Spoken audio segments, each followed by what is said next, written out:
తమ ఆధీనంలో కొనసాగుతున్న 5 అనుబంధ బ్యాంకులను విలీనం చేసుకునేందుకు state bank of India SBI ప్రభుత్వ అనుమతి కోరింది. ఉద్యోగ సంఘాలు ఈ నిర్ణయాన్ని తీవ్రంగా వ్యతిరేకిస్తున్నప్పటికీ అత్యవసర బోర్డు సమావేశాన్ని ఏర్పాటు చేసి మరీ ఎస్బీఐ తన నిర్ణయాన్ని వెల్లడించింది.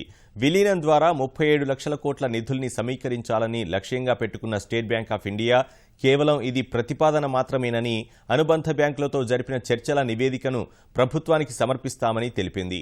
అనుబంధ బ్యాంకుల విలీనం పూర్తయితే కార్యనిర్వహణ మరింత సులభతరం అవుతుందని తెలిపిన ఎస్బీఐ చైర్మన్ అరుంధతి భట్టాచార్య, సంస్థలో వాటాలు కలిగిన ప్రతి వ్యక్తికి ఇది లాభదాయకమవుతుందని ప్రకటించారు. ఎస్బీఐ ప్రతిపాదనకు ప్రభుత్వం అంగీకరిస్తే స్టేట్ బ్యాంక్ ఆఫ్ హైదరాబాద్తో పాటు state bank of Bikaner, state bank of Jaipur, state bank of Mysore, state bank of Patiala, state bank of Travancore ఎస్బీఐలో విలీనమవుతాయి. తాజా ప్రతిపాదనను వ్యతిరేకిస్తూ శుక్రవారం నుంచి దేశవ్యాప్త సమ్మె చేపడతామని ఉద్యోగ సంఘాలు హెచ్చరిస్తున్నాయి.